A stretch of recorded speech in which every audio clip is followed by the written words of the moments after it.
Welcome to Basic Brewing Video. I'm James Spencer. I'm Steve Wilkes. Today we're going to do two things that we haven't done before.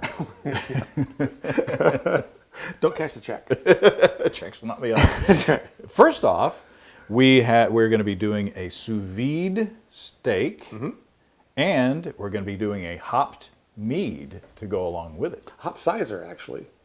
Oh, a hop Cyser. Yes. Okay. Yeah. Well, Cyser is an under thingy of mead. That's right. It's another thingy. But it's important.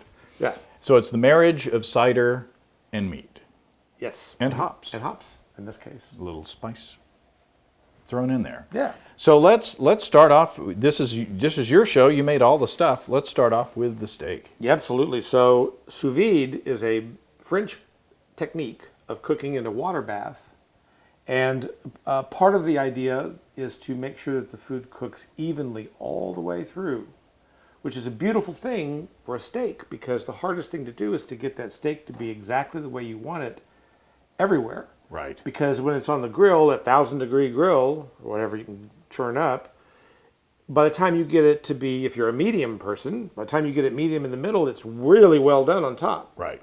So this is a method, a technique that will allow it to be medium rare or medium rare. Well, actually, I suppose it would eventually get to well done, I guess, but that would kind of defeat the point of the steak. But in the case of beef, in the case of a good cut of beef, you can use a water bath, and in this case we use the high gravity system that I got. That's right. So you set it at a temperature that you want the steak to be, and right. you essentially soak it. That's it.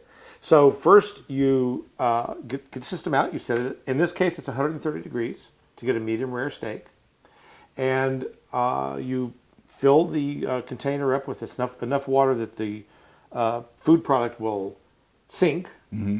And you do want to leave the brew in the bag colander in there, because you don't want the food to settle onto the heating element. So that gives you a base for it. A little buffer. Yeah. And you use a food sealer, although there are two ways to do it. You can do it with a Ziploc bag, which works just fine. A little riskier, I think, because if it leaks, you got a problem. Mm-hmm. But we used a food sealer, and you just seal that thing up. You seal it, you get a bag. Now, don't use the Middle Earth version, because you'll get Bagginses. But You get Bilbo Baggins. you get a Bilbo Baggins, and they're nasty.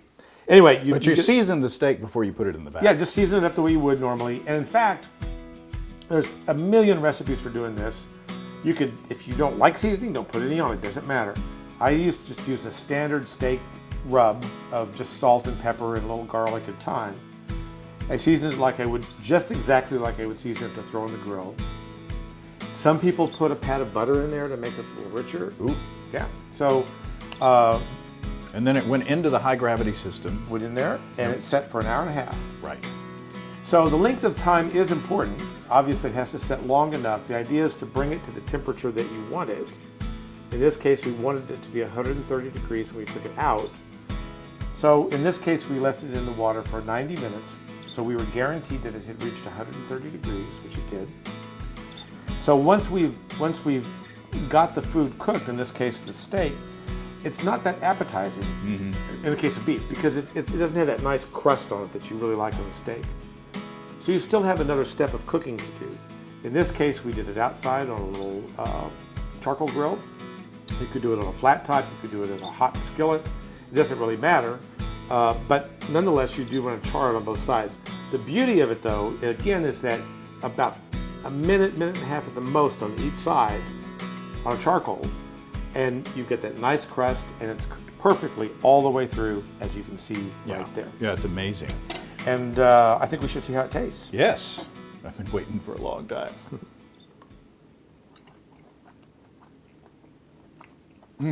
Yes.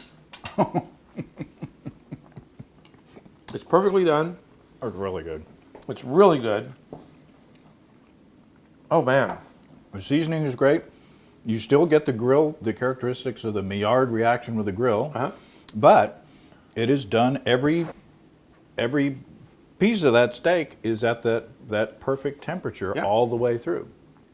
And you can't, I mean, there's a very thin layer where it's been cooked on the grill. Yeah, it's kind of like just the right amount of that crust. Now, this is not putting it in that water bath at 130 degrees Fahrenheit, and we'll have to figure out what the Celsius is. It's not going to get any hotter than that. No, and so you can hold it So for a long time. so is there any advantage to holding it longer? Is this going to make the steak more tender? At some point, yeah, it'll continue to tenderize it. So, for instance, if you could do beef short ribs, which are much tougher, you could do a brisket, I would assume. You could do any kind of meat you want, but very tough cuts of meat can take up to 72 hours setting in the water bath at that temperature. But the beautiful thing is that even if we had done this and let it sit for several hours, say waiting for our guests to arrive, we could hold the meat at that temperature and at that doneness for, I won't say indefinitely, but for a good long time. And that way, if you're throwing a party for folks and you're wanting to have some steaks, you're not tied up at the grill for a long time and trying to get it all just perfect. It's so easy to do. Put it in the bag, seal it up, put it in the water bath for the right length of time, take it out, grill it if you need to. If it's fish, you can sous vide fish in about 20, 30 minutes, depending on it depends on the cut, the fillet, whatever that you've got. But some things take longer, some things don't. But a very simple technique. Speaking of not taking any longer, I'm going to. Yeah. I can't wait any longer for this Cyser. So this is a hoppy Cyser. How do you make a hoppy Cyser, pray tell? Well, this is what I did, and this is truly the first time you'll have tasted this. So it is now mid-August. At Thanksgiving, in the previous year, I made a gallon of organic cider, hard cider, and the point was to drink that at Christmas. Keep talking. But then I decided, while I was in the middle of it, I decided to add a couple of pounds of honey and turn it into a 2.5 gallon batch. So I ended up making a Cyser. And I let it set, and I let it set, and I let it set in the fermenter. I did add, along the way, I did add some yeast nutrient. I used USO5. And at one point this summer, I thought, I should really bottle that. Because it's been setting for a long time. So I took it out and I tested it and it tasted great. But I just thought this would be better if it had some hops in it. And so I made a hop tea with just an ounce of Amarillo. Yeah, an ounce of Amarillo. And I steeped the tea just like I would make tea to drink for about 15 minutes. And I did it in a French coffee press. So you use water, hot water? Yes, I brought it to a high simmer, not boiling, but a good bubbly simmer. I poured I put the hops into the French press. I poured the water on it. I let it steep just like I was making coffee. I plunged it, but then I poured it through a paper coffee filter like your drip coffee maker to get as much of that out as possible. So don't just pour it straight in or you'll have a green hop thing floating around forever. So I double filtered it. Then I just added the tea to the fermented mead. I resealed it. I left it alone for about 10 days. Then I came back. I bottled it. I sparkled it with a little bit of honey. So for a 2.5 gallon batch, I used 1/4 cup of honey. By the way, I did take measurements. This was fermented out to below 999. So there was nothing left. I wasn't worried about bombs. I went ahead and carbonated it and bottle conditioned it. It's now about a month in the bottle, and it's very tasty. It's delicious. There is, of course, you don't get the hop bitterness, because you didn't leave them in there. You didn't boil them in there for a long period of time. But you do get the hop flavor. You get the honey. Yep. You get apple, and then you get this grapefruity American hop flavor in there as well.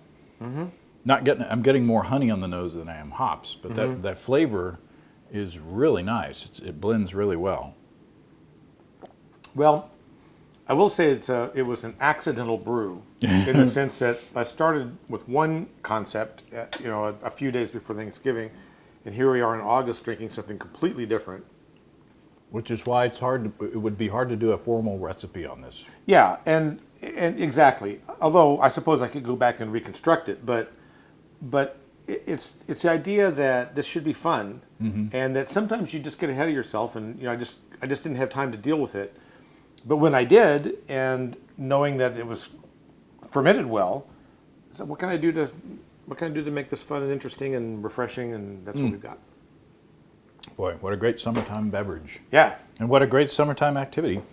eating steak. Eating steak. And yet another use for the high gravity electric brew in a bag system. Yeah. So cheers to Dave and Desiree for their inventiveness. Cheers to you, Absolutely. Steve, for your culinary and brewing talents. He's getting choked up. This is awesome. I'm going to shut this off and we're going to eat. We're gonna eat meat.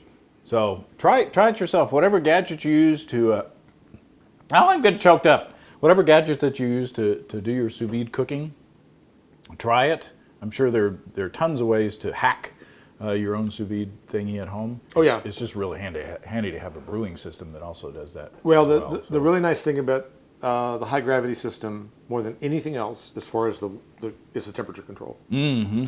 There's no guesswork at all. You can walk away from it. If You gotta go to the could grocery leave it store, for 72 hours. You can leave it for as long as you need to leave it. When I did my latest tart project, I Right. left it for 5 days. Right. So And that's the thing is that if you're hacking something together on the stovetop or whatever, you're not gonna be able to leave it like that. You're not gonna be able to trust it. You can trust that. So, cheers, everybody. cheers. Happy brewing. Come and visit us on the web. At basicbrewing.com, you can find archive lists of both our audio and video podcasts on home brewing. You can also find our DVDs, Extract Brewing and Partial Mashing, Stepping into All Grain, Low-Tech Lagering and Decoction Mashing, Introduction to Wine Kits, and our Basic Brewing Brewer's Logbook, where you can track and log up to 50 batches of beer. Drop us a line. We'd love to hear from you. Write to James at basicbrewing.com, Steve at basicbrewing.com, or just use the contact form on basicbrewing.com. Oh yeah, they're sticking like a stone. Sharon Stone. Yeah, that's her career.